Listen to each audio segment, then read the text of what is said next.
ស្តីបងប្អូនអរគ្នាថ្ងៃនេះខ្ញុំបាទមកបង្រៀនរបៀបបង្កើត page សម្រាប់បងប្អូនដែលគាត់អត់ចេះសោះអញ្ចឹងណាបើបងប្អូនគាត់ចេះហើយអូសរំលងក៏បានដែរបងប្អូនអញ្ចឹងទៅទស្សនាទាំងអស់គ្នាបងប្អូនអញ្ចឹងមុនដំបូងបងប្អូនចូលមកកាន់ Facebook មកហើយបងប្អូនអូសមើលឈ្មោះថា page នេះបងប្អូននេះខ្ញុំចុចពីលើហ្នឹងចុចចឹងមកបងប្អូនមកពីលើចេះវាមាន3 4អញ្ចឹងបងប្អូនជ្រើសរើសខាងឆ្វេងមកអស់ហើយបងប្អូនជ្រើសរើសខាងក្រោមហើយបងប្អូនចុច next មកកន្លែងនេះគឺគេឲ្យដាក់យើងដាក់ name ឈ្មោះ page ដែលយើងចង់បង្កើតអញ្ចឹងបងប្អូនអញ្ចឹងបងប្អូនធ្វើការសរសេរមកអញ្ចឹងខ្ញុំដាក់ឈ្មោះខ្ញុំវាសនា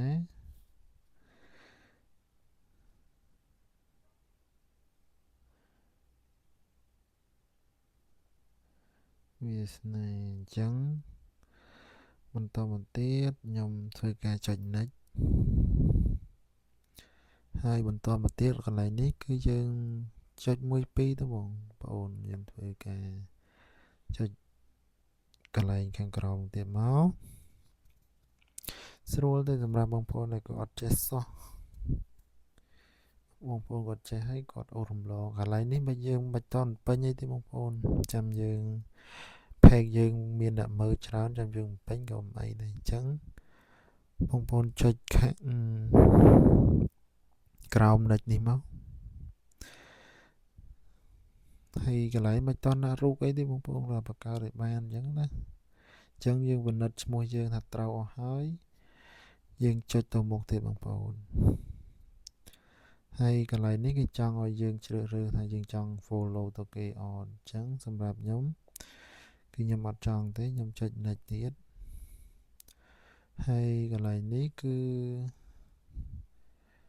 បងប្អូនធ្វើការបើកមកបងប្អូនបន្តមកទៀតបងប្អូនចុច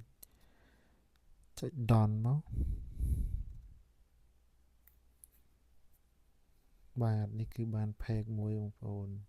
អញ្ចឹងកន្លែងនេះគឺ0 follow បងប្អូនអញ្ចឹងយើងបាន page មួយហើយអញ្ចឹងយើងធ្វើការចេញម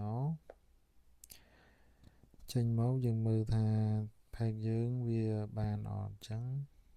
យើងធ្វើការ log in អញ្ចឹងបងប្អូនដែលគាត់ចេះបងប្អូនចូលមក Facebook នឹងមក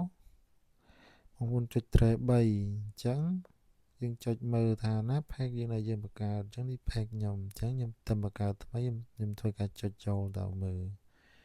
អញ្ចឹងរបៀបចូលមើលគឺជាចុចចឹងឯងណាបងប្អូនអញ្ចឹងវីដេអូហ្នឹង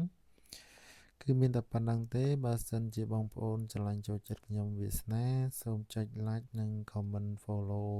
មួយផងបងប្អូនហើយចែករំលែកឲ្យបងប្អូនដែលគាត់អត់ដែលបង្កើត page គាត់អាចសាករៀនបង្កើតបានសូមជម្រាបលាជួបគ្នានៅវីដេអូក្រោយទៀតបងប្អូនបាយបាយពីខ្ញុំវាសនា